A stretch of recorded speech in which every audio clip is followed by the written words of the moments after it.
Na pré-história, o ser humano usou a força e os sentidos para criar ferramentas que o ajudaram a realizar as tarefas mais simples, como obter e carregar seu alimento e a sobreviver em seu meio ambiente.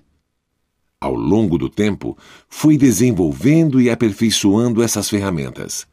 A roda é uma das invenções mais significativas da nossa história e o seu primeiro registro remonta aos anos 3500 a.C., na Suméria. Ela possibilitou a realização de tarefas até então impossíveis, como o transporte de carga pesada e do próprio homem, entre muitas outras coisas.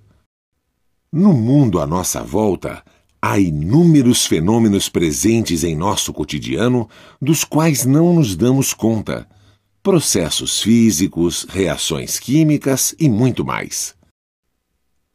Nesta grande variedade de possibilidades estão a dinâmica, uma das principais áreas da mecânica, e suas tecnologias.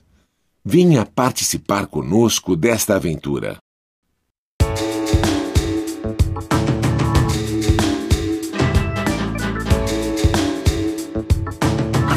E o cotidiano, agora você vai entender como age a natureza em volta de você, teorizando, experimentando, aplicando. Não tem como você não compreender.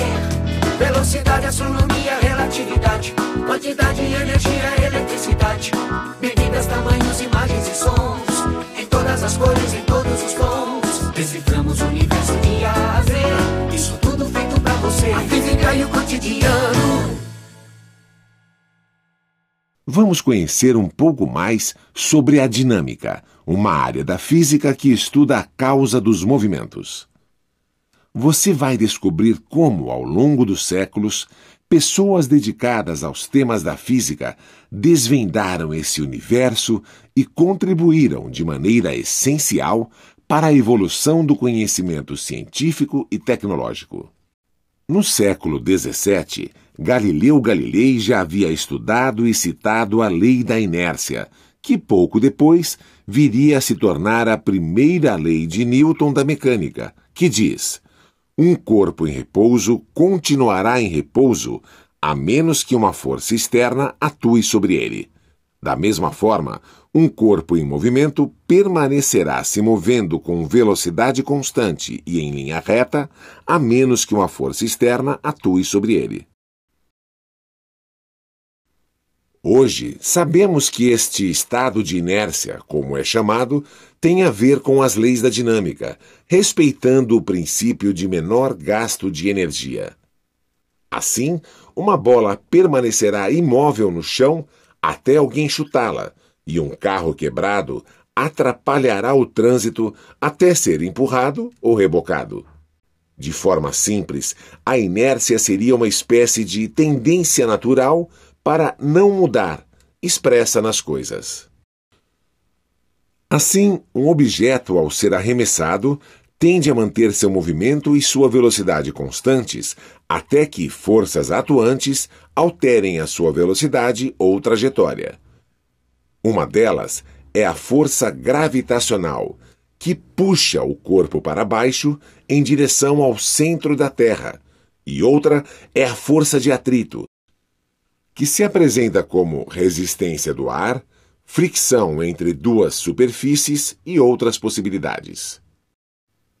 O atrito é, por exemplo, a força que a grama do campo e o ar exercem sobre a bola de futebol, reduzindo a sua velocidade, mudando a sua direção até fazê-la parar completamente. Mas é também a razão pela qual o jogador, ao empurrar para trás o chão, se desloca para frente. Uma das consequências da lei da ação e reação, como veremos mais adiante. Vejamos agora a segunda lei de Newton da mecânica. A segunda lei de Newton afirma que a força está diretamente relacionada à modificação da quantidade de movimento de um corpo. A variação da quantidade de movimento, por sua vez, é o produto da massa pela variação da velocidade. Se considerarmos a massa constante e a velocidade, como uma grandeza física que pode variar em intensidade, direção e sentido, isto é, vetorial, chegaremos à formulação da segunda lei de Newton. Como a variação de velocidade está relacionada à aceleração, substituindo-se esta equação na anterior, veremos que a variação da quantidade de movimento é igual ao produto da massa pela aceleração e pelo intervalo de tempo. Reorganizando a equação e comparando-a com a primeira, chegaremos à formulação da segunda lei de Newton. Podemos dizer que uma força resultante não nula, aplicada sobre um corpo, termina produzindo aceleração sobre sua massa. Portanto, a força resultante é a causa da mudança experimentada no movimento de um corpo por lhe imprimir uma aceleração que, por sua vez, pode tanto alterar sua trajetória quanto sua velocidade. Note que esta é uma expressão vetorial, portanto, deve-se levar em conta a intensidade, a direção e o sentido da força aplicada. Como a aceleração é a responsável pela variação da velocidade, corpos movendo-se em MRU não estão sujeitos a uma força resultante e manifestam livremente a sua inércia. Por esse motivo, esse movimento é também chamado de inercial.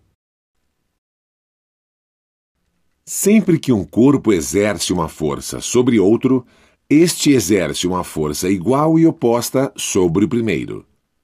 Ação e reação são absolutamente iguais em direção e intensidade, mas têm sentidos opostos. E o mais importante, não estão aplicadas no mesmo corpo. Vamos realizar um experimento? Observe a parede e a pessoa que a empurra. Vamos considerar que entre os pés da pessoa e o chão praticamente não exista atrito. Ao empurrar esta parede, a pessoa aplicará sobre ela uma força com determinada intensidade, direção e sentido. O que você acha que acontecerá?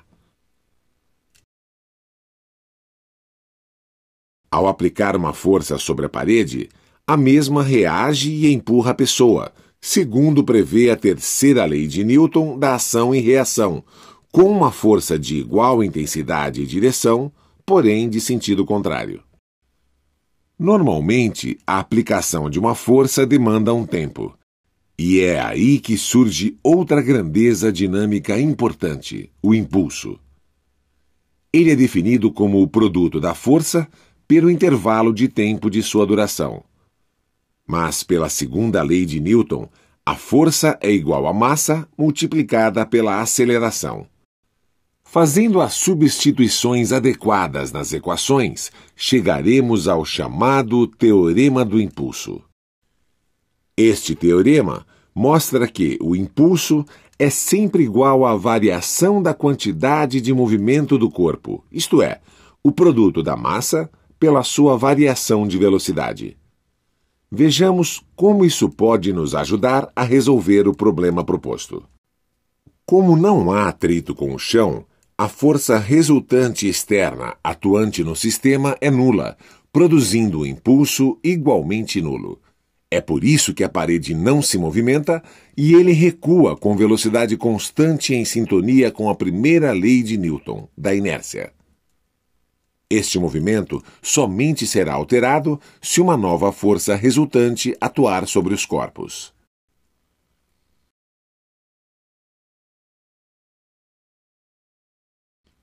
Uma importante força está presente em nosso dia a dia: a tração. Ela é uma força de contato associada principalmente aos cabos, fios e cordas. Sempre que uma corda estiver esticada, uma tração estará atuando ao longo da mesma. Nas cordas ideais contínuas, o módulo da tração é o mesmo em todos os pontos, independentemente da forma assumida pela corda. As cordas servem, portanto, para transmitir uma força de um ponto a outro de um sistema. A tração está presente nas máquinas industriais, nos carros, nos aparelhos das academias e em diversas outras aplicações. Nos carros, ela aparece nas correias de transmissão, gerando as rotações de alguns sistemas mecânicos. Já nas máquinas industriais, ela transmite a força e a velocidade entre pontos distintos, produzindo diferentes velocidades de rotação. Isso permite a realização de tarefas de forma controlada e organizada. Nas academias, também é muito comum encontrarmos equipamentos que funcionam baseados na tração de cabos e cordas. As situações mecânicas que envolvem este tipo de força nos ajudam a desenvolver determinados aspectos da musculatura, além de nos auxiliar a manter vigor e condicionamento físico.